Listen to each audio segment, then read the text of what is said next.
สวัสดีครับสวัสดีสวัสดีครัครับขอต้อนรับทุกท่านบเข้าสู่ช anel แฟนบอยจากคอนเทนต์นี้นะครับ เป็นการรีแคป Final EP ของ Dare You to Death นะครับ ใครก็ได้เป็น Final เห็น EP สตรีตายอ่ะในที่สุดก็พูดถูก Final EP แล้ว สุดท้ายเห็น Final ยัง EP แล้ว ใครตุยเห็นแล้ว จะให้ฉัแต่นก่อนที่จะใส่ตุยเสลียไม่งบอกเบิกอะไรวะ เบิกไม่พานไม่ไม่ฉันพุ่มไป ส่งก่อนเลยพี่ปอป่าฉันส่ง นั่นแหละพี่ QR ปอ code ก่อนต้องเป็นคนเบิกผ่านพุ่มมาขอโทษแต่ก่อนเจฉันจะเบิกพันะนพุ่มฉันขออนุญาตเบิก QR code ก่อนเอาเหรอเบิกต้องเบิก อ๋อ เบิก เพราะไม่ QR งั้นเดี๋ยว code ไม่ก่อนเอาเดี๋ยวไม่เงินไปซื้อผ่านมีเงินพุ่มถูกไหมเดี๋ยวไม่มีเงินซื้อพันพุ่มที่บอกว่าสุ่มไปด้วยมะม่วงเดี๋ยวเดี๋ยวน้ำปลาเดี๋ยวหวานเดี๋ยวผ่านพุ่มไม่ต้องซื้ออะไรอ่ะเอาตังค์แล้วไปกินกันเลยดีกว่าจบเอาน้ำปลาหวานอุ้ยดีกว่าแรงน้ำปมากลาหวานน้องโอมชอบน้ำปลาหวานเออเออุ้ยซื้ออซื้อม่วงน้ำปลาหวานไปให้โอมนะน้องโอมเดี๋ยวถ้าสมมติว่าเจอแล้วเดี๋ยวจะเอาน้ำปลาหวานไปให้แทนพันพุ่มโอเคไหมโอเครักเอาเหมือนเดิก็มพี่ปอแต่ว่าคนที่ชอบพี่ปอน้ำปลาหวานไม่ได้มีแค่โอบนะอ๋อที่เราไปโอ้ยเราไปสัมสั่ง อุ้ยภาษณ์มาเออุ้ยออุ๊ยหลังจากรอดูหลังจากคลิปต่อนี้แล้วเนาะหลัจากนี้งจากนี้แล้วนะจ๊ะจะมีคลิปว่าจะเป็นดูต่ออะไรกันยังไงเลยเดี๋ยวบ้างต่อกันเลเดี๋ยวต่อยเลยแน่นอนนะจ๊ะคนที่ชอบน้ำปลาหวานก็คือคุณจุงอีกคนหนึ่งนั่นเองผู้กองคามินเหรอผู้เอ้ยไม่ใช่ผู้กองผู้กองเจเจดชเครื่องเจเจ็ดดผู้กองเจชโอเคอ่ะเข้าเรื่องเขาเรื่องอะไรมามาขอฟังฟังว่า เขาเรื่องเธอจะเขาเรื่องเธอจะขอฟังก่อนล่ะทำไมจุกที่ทุ่มกว่าแรงมากเดี๋ยวเข้าเรื่องวันแล้วฉันี้นก็ต้องมาขอฟังก่อน เพราะว่าฉันไม่ค่อยได้มาเอ้ยอันนี้ต้องไม่ถามกันเลย ไม่ค่อยได้มาสิ่งที่ตกใจที่สุดสำหรับ EP นี้คืออะไรก็เห็นอยู่อ๋อนะถ้าใครได้ดูคลิเออปที่แล้วก็ก็จะเห็นเออนะก็โอ้ว่าพี่ปอนตกใจซีนไหนเอเอออ ตกใจระหว่างเอ่ตกอใจซีนที่บอกว่าเด็กในท้องเนี่ยเป็นลูกของเราก็ได้ เอ่อ ตกใจสิฉันไม่ได้เข้ามันเกิดเหตุอะไรขึ้นก็คือเหตุการณ์นั้นก็คือนางเมาใช่ไหมแล้วเจก็เลยพานางขึ้นไปห้องไปนอนคือจะพาไปนอนเพราะนางเมาเรือนแล้วอ่ะเออยายปุยฝ้ายเมาเรือนแล้วอะไรเงี้ยก็จะพาไปนอนแล้วทีนี้พอเจจะกลับอ่ะนางก็คว้าคอเจมาแล้วนางก็เป็นคนโซยเจไปเลยแล้วนาสบายดางก็เฮ้ยกระซิบข้างหูนางคือจะให้จะกระซิบข้างหูแหละว่าเอ๊ะทีนี้ก็ยังมโนไม่เลิกนะเขาเฉลยแล้วเนี่ยเฉลยฆาตกรแล้วยังจะมโนว่าจะนางจะให้เจไปเป็นฆาตกรอีกก็คือนั่นแหละก็คือนางได้กันพักหนึ่ง เรื่องของเรื่องใช่คือจริงๆแล้วเนี่ยให้ลุงเอิดจนจบรีแคปเลยก็ได้นะเพราะว่าลุงเอิดแต่ไหนแต่ไรอยู่แล้วแต่เราก็เอิดแล้วได้ลุงก็นะเป็นคนดีก็ถูกเห็นไหมก็ได้ต่อเห็นปะลุงแต่ก็เป็นคนดีมีความสงลุสัยนะ งจะเอามาถอดกรงลูกไอ้กรงอันนั้นเห็นไหมประธานแต่โทษเชอรีอันเนี้ยนดันไปนั่งพิงอยู่พอดีไงอันเนี้ยต้องเป็นกระจกหรักลูกด้านก่อนกให้ถูกรักลูกให้ทางถูกทางละเธอต้องเป็นแรสองรายกางมารกแต่งเลยนะเธอต้องเอากระจกหกด้านก่อนที่จะได้รู้รอบทางก่อนแล้วค่อยรักลูกให้ถูกเอทางอช่องเอเจ็ดเหมือนกันอเอกระดูอกด้านฉันงงแฟนช่องไม่รู้จักนะพี่ปอนเอตึงตึองตึงตึงตึงตึงตึงเงี้ยทำไมจะไม่ถึรู้จักงต่อให้มีดนตรีมากแฟนช่องก็ไม่รู้จักอ่ะอัพไปแล้วก็เอิดกันมีได้แหละความว่าเราแบบว่าเราเดากันมาตั้งแต่แบบ ไม่แต่ EP แต่แรฉันแอกๆปะบสงสัยเดี๋ยวตอนดูอ่ะเธอก็ตอนแรกสงสัยเหว่ามือนกันสงสัยเรื่องว่าเจที่นางยิงเจแล้วนางยิงเจทำเพื่อกูงงตรงนี้อะยิงทำเพื่ออะไรยิงก็ยิงให้รู้ว่าแล้วให้นยิงไงอนอยู่นั้นก็ยิงให้ครบหมดไงสงสัยก็ในเหมือนกันเมื่อไม่เลือกก็ยิงเลยไงไม่แต่ยิงคือยิงให้ตุยก็ไม่ให้ตุยยิงแล้วให้นอนอยู่ตรงนั้นด้วยให้นอนอยู่หน้าบ้านด้วยเพื่อที่จะได้เจอกับสารวัตรคามินฉันงไม่เรางโดนยิงตรงไหนก่อนอันเนี้ยฉันสงน่าจะสัยโดนตรงยิงขาท้องป่ะอ้าวเหรอ ท้อง เราไม่เพราะเลือดไม่รู้เห็นไม่รู้ป่ะล่ะตอนว่าโดนยิงตรงไหนรู้แค่ว่าไม่โดนยิงใช่เพราะว่าแต่มันมีเลือดตอนเลือดขึ้นมาเลือดอย่างนี้อยู่กระเด็นตรงเสื้อเพราะฉะนั้นถ้าแม็กซิจุดโดนก็น่าจะแบบว่าท้องใดคืออ๋อแอบสงสัยจริงๆว่ายิงทำไมแค่นั้นแหละ ๆเดี๋ยวจะปกติเกินไปเพราะฉันยิงไปก่อนค่ะ คือเพราะตอนที่เหลือคือแรกเรานึกเจ็บหมดเลยว่าเอ้ยทุกคนเห็นปะล่ะตั้งใจยิงจะให้ตุยแล้วเหมือนที่เราสงสัยกันว่าเฮ้ยหรือว่าเจมันใส่เสื้อเกราะมาใช่ปะเอมันเลยไม่ตุยออะไรเงี้ยเอ้ยถ้าเฉลยอย่างนั้นเรายังพอเข้าใจได้นะว่าเอ้ยตอนที่อยู่โรงพยาบาลน่ะนะพี่ชายนางให้เสื้อเกราะไว้อะไรอย่างเงี้ยแต่นี่ก็คืออ้าวตกลงยิงทำเพื่อ หนีออกจาก ไม่ โรงพ เลย ยาบาล ประโยค มา นึง เดี๋ยว ที่ ก่ พู อ ด น บอกว่างั้นก็ดูอีสองคนเนี้ย ตายกันไปอะไรหลาย ๆ รอบเลยสักอย่างก็ไม่รู้ว่าแล้วก็ยิงโป้ง ไม่ ใช่ เรา ปะแต่ พอ คือปล่อยให้เจนอนอยู่ตรงนั้นไงประเด็นน่ะ คือ คือ คามิน ถ้า มา ลาก ถูก เจ ไหม ไปนั่งให้เจ็บปวดรวด เอ ตามแผล อ อยู่ข้างๆลูก ใช่ ข้างๆไอ้กรงตรงนั้นยังเข้าใจได้ อันนี้ คิด ไม่ เหมือง น ง กั นะ น อันนี้แอบงงจ มัน ริง ก็ ๆ เลยทำให้เราคิดว่าใส่เสื้อเกราะหรือเปล่า มันก็เลยดูแบบ เอ้ย ไม่น่าจะเป็นอะไรมากเดี๋ยวนี้แล้วสารวัตรคามินเข้าบ้านไปนี้ เธอ ถ้าเขาไม่ปล่อยเจไว้ตรงนั้น สารวัตรคามินจะรู้ไหมว่าใครคือฆาตก ว่าปุย ร ฝ้ายยังไม่ตุยใช่ เอ ไหม อ ว่าปุยฝ้ายยังไม่ตุ้ยไม่แต่ปุยเดี๋ยวเวลาสารวัตรคามินขึ้นไปเห็นแล้วเป็นปุยฝ้ายมาตกใจเหมือน ผี พี่ขึ้นมาทำไม ผีหลอกงี้ พี่หลอกขึ้น วิ่ง มาแล้ว ออก วิ่ง วิ่ง ทำไง ออกมา วิ่งออก โอ้ยเอาจริงอันนี้ขอพูดตามตรงว่างงจริงว่ายิงเจทำเพื่อ คือถ้ายิงให้ตุยอันนี้เข้าใจได้นะ ยิงให้ตุย หรือยิงแล้วลากไปอย่างที่บอกลากไปให้นั่งดูอีสองคนแล้วมันฆ่ากันน่ะ เหมือนกับบทที่เขาพูดตอนแรกถูกไหม ถ้าใช่ ใช่ ก็บทพูดมาแล้วไงประโยคพูดมาก็ไปเดี๋ยวไปดูอีสองคนนี้มันฆ่ากันตายอะไรสักอย่างของที่ปุยฝ้ายพูด คือมันมีความไม่คอนแหละในไดอะล็อก แล้วก็เสร็จแล้วกับสิ่งที่มันเกิดขึ้นกับความเป็นจริง อันเนี้ยเห็น อืม ถูกปะล่ะมันก็คือเป็นคำถามแล้วว่าจะอะไรวะแต่มันออกมาอีกแอคชั่นหนึ่งแค่นั้น พี่ว่าบทมันโอเวอร์แลป มันทับ มันโอเวอร์แลปกันอ่ะ ก็คือสุดท้ายเจก็คืออยู่ใต้ถุนบ้าน โดนลากไปใต้ถุนบ้านอีก ไปนั่งโดนคุมหัวอยู่ใต้ถุนบ้าน ก็เลยงงว่า คือนอกจากจะโดนยิงแล้ว อะไรอย่างเงี้ย คุณพี่สารวัตรกูก็ปล่อย คุณพี่สารวัตรกูก็ปล่อยที่ตรงนั้นอีก ปล่อยให้นอนอยู่ตรงนั้นเลย อืม มึงอย่าหลับนะมึงอย่าหลับนะ มึงอย่าหลับนะ งงหัว มีไฟแวบๆมาแล้วด้วยนะมันก็งงเหมือนกัน มัน อ่ะ เป็ แล้ว น ก็มี เนี่ยพอมันเป็นแบบนี้ปุ๊บอะพี่เลยอยากชวนคุยว่า มันเลยทำให้เรารู้สึกว่ามันไม่เชื่อปะกับเรื่องที่เขาเล่าอ่ะ มัน มีส่วนไหมมีส่วนแบบทำให้เรารู้สึกไหมว่ามันแบบ มันไม่ได้เชื่อแล้วมันก็ไม่ได้ฟีลกับสิ่งที่เขาเล่าอะไรอย่างเงี้ยมันถูกถีบออกไปนิดนึง ใช่ เพราะ แล้วสภาวะ มันไม่ แล้วสภาวะของตัวละคร2 ตัวที่มันคอนโ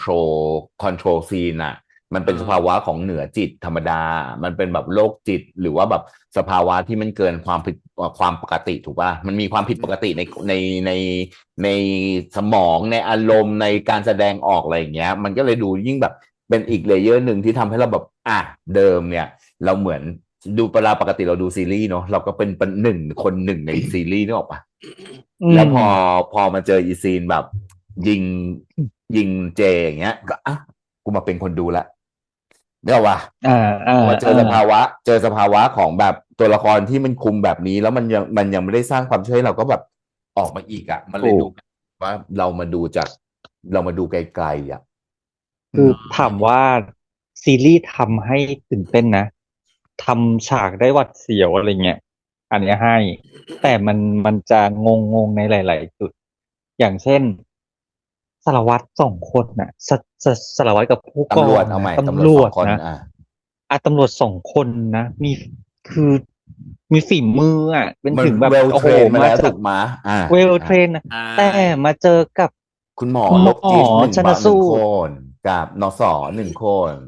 ปืน1 อันแต่ตำรวจไปแอบอยู่2 คน อะไรแบบนี้ก็เลยแบบ มันไม่สมเหตุสมผล มันดูนิดนึงมันก็เลยแบบมันไม่นิดอะเอาจริง ๆ คือถ้าถามว่า เมื่อผู้กองเจตมา สิ่งที่มันควรทำคือมันถ้าเราดูซีรีส์ที่มันเป็นตำรวจ มันก็ต้องเริ่มจัดการใด มันต้องมีเวลแพลนแล้ว มันต้องมาเฮ้ยเดี๋ยวใช่อย่างนั้นมาคุณอยู่ตรงนี้นะ ผมจะไปตรงนู้นนะอะไรอย่างเงี้ย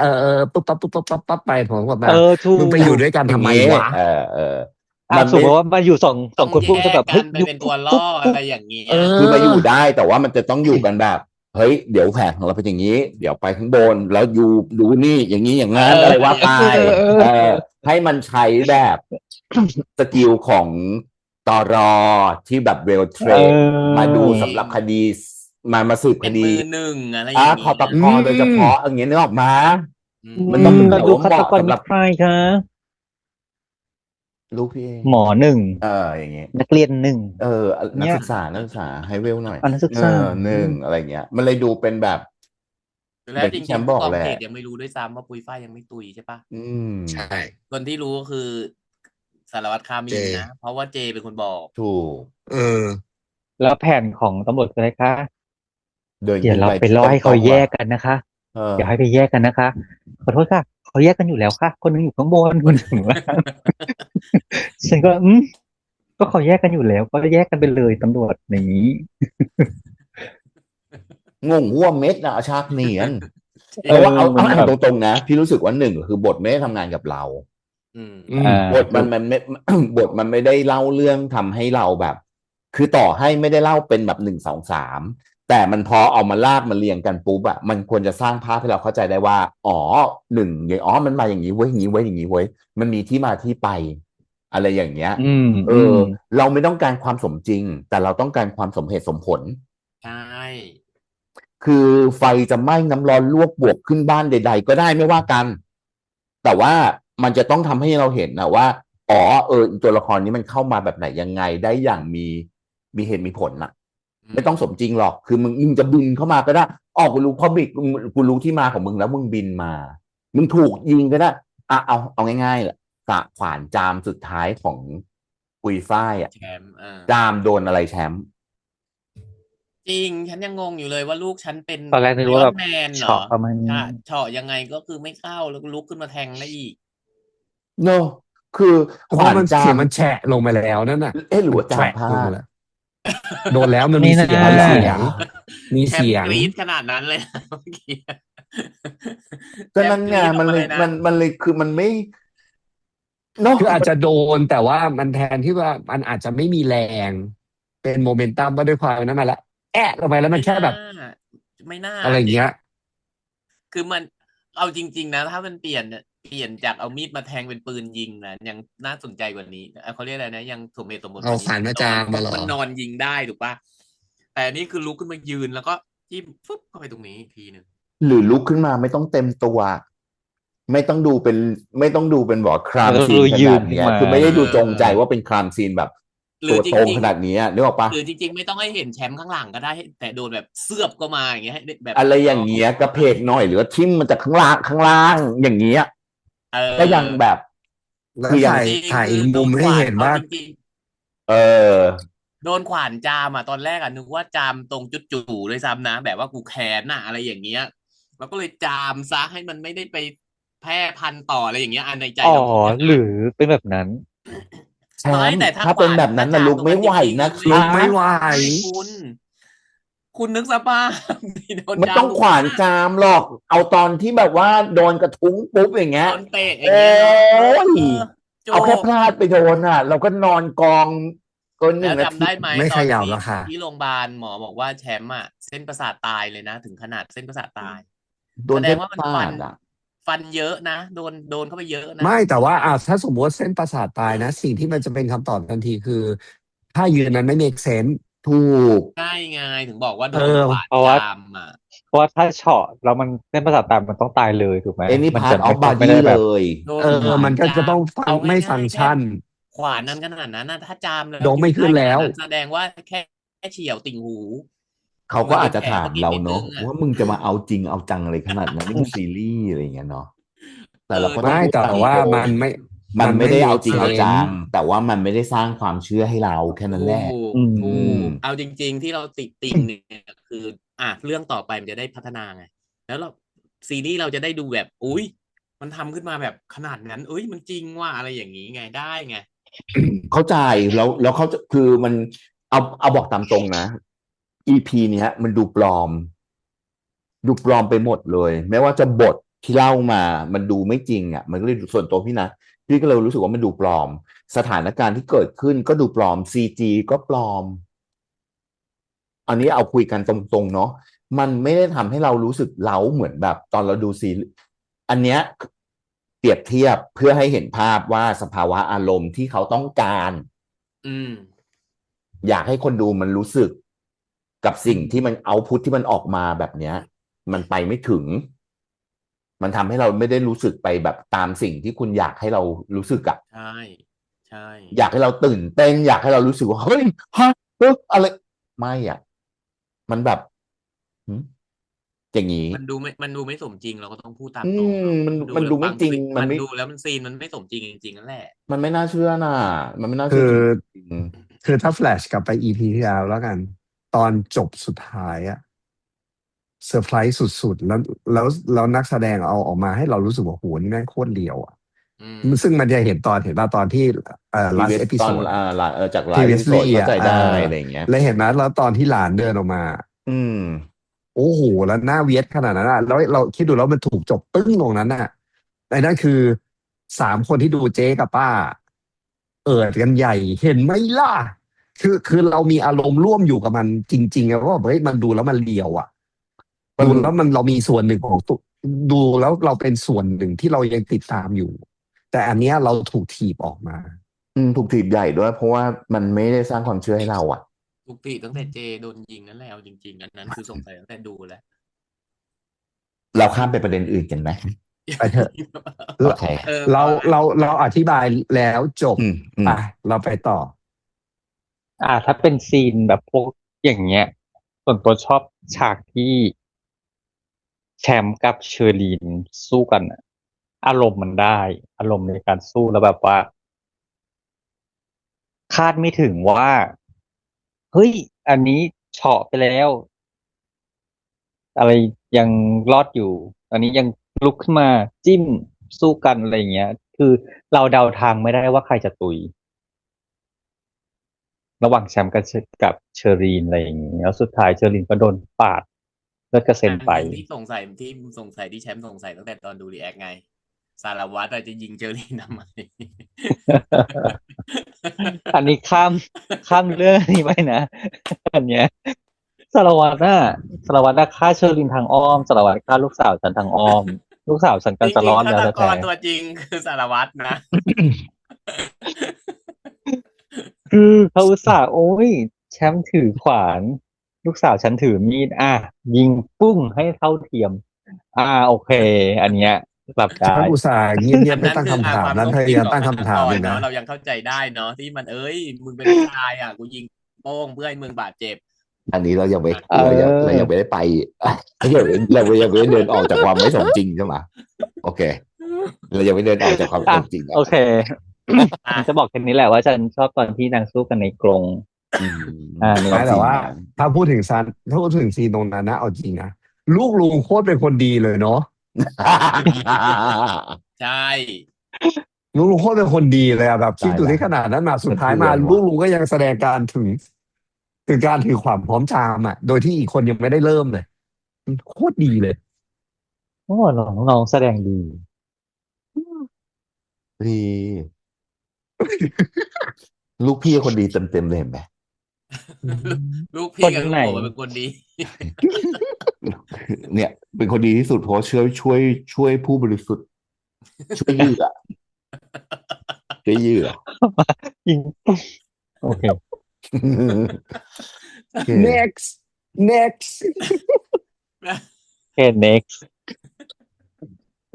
อ่ะ ต่อไปเป็นพาร์ทของความวันวิวของสารวัตรคำมินใช่ไหมสารวัตร ถู เลยนะกเรียก สารวัตรคามินถูกแล้ว ใช่ ผู้กองเจ ร้านกันไปพวกกอง ฉัน เจ ชอบสับสนนี่ก็สารวัตรและผู้กองมากฉันบอกเลย ไม่ต้อง สา สั ร บ วัตร สน คำมินและผู้กองเจด อ่ะอ่ะ พูดถึงฉากเดียวเลยฉากนั่งริมทะเล สีแสงสวยใช่ เป็น แล้ว ฉาก แล้ว ที่ อะไร ผ่องมากน้อง ฉา ดั ก ง กลางคื คือน แบบ ใช่ไหม น้อง ซีน ดัง ที่มา คื เดิ อน ที่ ผุ ใส่ ด แว่น ผ่อง มาใช่ไหมที่เดินมา4 คนเดินขึ้น ริมทะเล รีส อ่ะ ร์ทมา อ่า EP เห็น เนี้ย แล้วก็ใช่ EP เนี้ยท้าย EP นะและหลังๆนะโอ้โหจุงแบบหล่อชิบหายเลยเนาะ ใช่ ใช่ จุงแบบ โอ้ลูกรักพระเจ้าอ่ะ อืม แล้วมัน เอาจ มี ริง ไม่ ๆ เห็น นะ จะมอมเลย ซีนผมมันยุ่งนะ โอ้โห มันยุ่งแล้วยิ่งดู ผม แล้วดูดีที่ เอ ผา อ ยเลยอ่ะ ซีนผมธรรม คือ ชาติ ว่า ธรรมชาติเนาะ เอ ที่ อ แบบว่า ผมแบบ โดน ไม่ ซึ่ ได้ งแบบ เซ แล้ว ต โดนล อะ ม โดนลมอ่ะโดนลมตี ทะเล แล้วแสง ตี มัน อ่ะ แบบมา แล้ เป็ วน แส แบบ งแบบ มาเอา ผ ไล ม น์ กลาย ข้า เป็น งห สี ลังอะไร น้ำตาล เงี้ยแบบโอ้โหตาย น้ำตาลท ห่า อง หล่อผิว โอ้ ก็ผิวนี่แบบ โกลมากผิวอ่ะ อืม ลาย หลอดไฟ ร เข้า อย ไป รอย ก็ ต่อ เชื่ ท อ อเต็มผืนมากอะฉันงงไปหมดแบ แบบ บ โอ้ เต็ม ตายแล้ว ตื่นเลย โอ้ คือชุดเครื่องนอนโตโต้ โต มาก โต้มากคือแบบ ฉันรู้สึกดีจังเลยอะดูแบบสมูทไปหมดรู้ออกไหมแล้ว ใช่ แล้ว นึกออก มันหล่อมากอะจนแบบว่าหูตายหาละแล้วจุงเหมาะกับบทแบบนี้มาก คือบทแบบบทเข้าได้เข้าเข็มบทแบบเข้าพระเข้านายของตัวละคร อะ น่ะ เนาะบท เอ แบบ อสายตามันแบบ สายตาเจ้าเล่ห์นิดๆอ่ะ ใช่ ขนลุ สาย ก ตาแบบมีอะไรอยู่แต่ในตาตลอดอะไรอย่างเงี้ยแบบ คือเหมือนคิดแต่แบบอย่างนั้นอะ ใช่ เหรอ เสียงในหัวดังขนาดนั้นเลยเหรอ สารวัตรครับไม่ใช่สารวัตรครับมินผู้กอง ถูก เจ็ด แล้ว คือคิดอย่างเดียว อ๋อผู้กองเจตพูดถึงผู้กองเจตโอ ผู้ เค กองเจ็ดคือเล่นแล้วทำให้เรารู้เลยว่าผู้กองเจ็ดคิดแต่อย่างเดียว ไม่อะไรละ แต่ดีนะดีอะดีแบบดีเลยอะคือดูแล้วรู้สึกว่าพอเข้าซีนตรงนั้นแล้ว ดูมีความเป็นแบบผู้กองเจตที่แบบหื่นกามอ่ะนึกออกปะแล้วมีความแบบอ้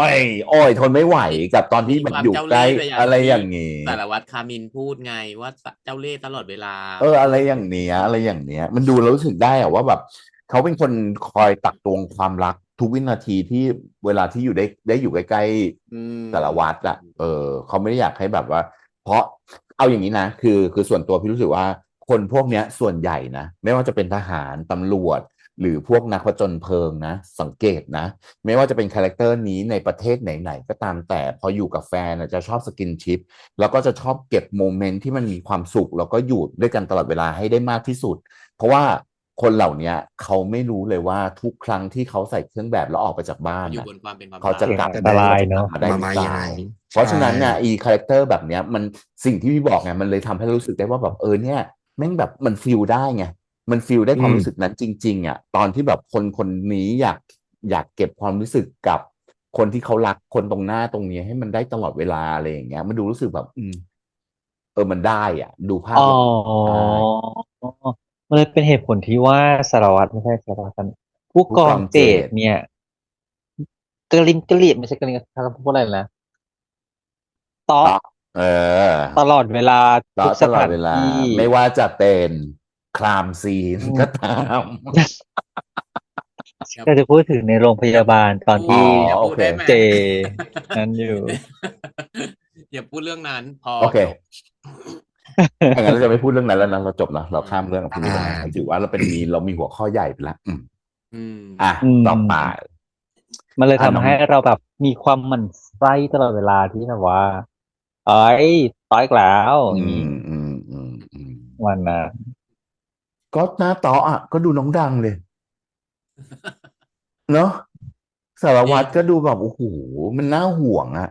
ไม่ คน แล้ว น่า ค ห่วง ลั่งรักก็คือคน แล้ว ค คือ ลั่ พ ง อเขา รัก เตาะแล้วมันเตาะแล้วสำเร็จทุกทีไง เออ คืออีกคนหนึ่งก็เหมือนเล่นตัว แต่ก็เล่นตัวเป็นพิธี เหรอ แต่หลัง สะกด ๆ คำ ไม่ ว่า แต่ พิธี หลังๆ คร มา บ ไม่ ด้วย เห็นนะโนหลังๆมานะไม่เลยนะจ๊ะต้อมาใส่กลับต้อมาใส่กลับไม่มีเบรกเลยนะจ๊ะ เตาะส่วนเนาะ มันไม่ใช่แบบช่วงแรกๆนะที่ต้อมาแล้วแบบว่า ดี โดน เล ก ย์ ระ ห ทื น่ บเบร อย กอ่ะ อะไรอย่างเงี้ย หลังๆมานี่มาตบกลับตบมาตบกลับเห็นปะล่ะเออ ก็ประมาณ เที่ยวกันเนอะ นี้ ตบเปื่อยเลย อ่ะแล้วมีประเด็นไหนจะพูดอีกไหม มีแล้ว บูมหล่อมากบูม กูบูมหล่อ ใส่แว่นดำริมทะเล โอ้โหไม่ไหว ฉันไม่ชอบอันนั้น ฉันชอบการเปิดฝาเบียร์ อ๋อดูแล้ว ฉัน โปร ชอบ เพราะว่าดูแล้วปฏิแมนมาก ดูแล้ว ดูแล้วแบบ นานมาก ให้รู้ว่าดิ้งดังตลอดเวลา แบบโบ๊ะโบ๊ะเห็นไหมล่ะของตัวเอง เออ โอ้โห ฉันทำได้นะ ฉันทำได้ด้วยนะอย่างเงี้ย เลิศอ่ะ เอ ฉัน อ ชอบ เพราะเมื่อก่อน ฉัช โบ๊ะแบบหาที่เปิดโซดาไม่ได้ก็มาสิโบ๊ะแบบ อืม แง่อ่ะก็ประมาณนี้แล้วกันนะครับสำหรับ Final EP เนอะถ้า ใช่จ้า อันนี้เดี๋ยวต้องขออนุญาตย้ำกันอีกครั้งเนาะว่าจริงๆ สิ่งที่เราพูดเราคุยกันเนี่ย เราไม่ได้มีเจตนาทำลายภาพลักษณ์ของไม่ว่าจะเป็นบุคคลหรือองค์กรนะครับ เพราะว่าสิ่งที่เราพูดไปเนี่ย เรารู้สึกได้ว่ามันเป็นผลงานออกมาแล้วเรา อยากวิพากษ์วิจารณ์ผลงานบนพื้นฐานของความรู้สึกในการมองผลงานนั้นๆนะครับโดยที่ของพวกเรา เรา เนาะ เราไม่ได้อยากให้ลากมาต่ำทำให้จมนะครับอันนี้พูดกันตรงๆเนาะอันนี้เราคุยกันตรงๆเพราะว่าเรามีเจตนาที่อยากให้สิ่งที่มันเกิดขึ้นในเมืองไทยแบบเนี้ยมันเกิดขึ้นแล้วมันดีขึ้นไปอีกเรื่อยๆเนาะแล้วก็พี่เชื่อว่าเจตนาต่างๆเหล่านี้คือทีมงานน่าจะเข้าใจได้นะครับแล้วก็น้องๆที่เข้ามาดูคำวิพากษ์วิจารณ์ของเราอันเนี้ยเห็นด้วยไม่เห็นด้วยพูดได้เลยไม่มีปัญหายินดีเปิดรับทุกอย่างเลยนะครับแต่ว่าขออนุญาตนิดนึงนะครับบนพื้นฐานของความสุภาพเนอะฝากด้วยนะครับโอเคครับวันนี้พวกเรา4คนต้องขอบคุณทุกคนมากๆนะครับสำหรับทุกการติดตามนะครับรวมถึงทุกการสนับสนุนนะครับเช่น QR code นี้นะจ๊ะหรืออะไรก็แล้วแต่มันต้องขึ้นบ่อยๆมันต้องขึ้นบ่อยๆพยายามย้ำไว้นะครับหรือแม้กระทั่งการที่ไปพูดชื่อเราในแพลตฟอร์มต่างๆก็ฝากแท็กชื่อเราด้วยนะจ๊ะเดี๋ยวเราจะตามไปดูกันครับเอาละครับวันนี้พวกเรา4คนคงต้องลากันแล้วครับเจอกันในคลิปหน้าจะเป็นคอนเทนต์อะไรฝากไปด้วยนะครับแต่วันนี้ไปก่อนจ้ะสวัสดีครับ สวัสดี สวัสดี ค ครั รับ บ บาย บาย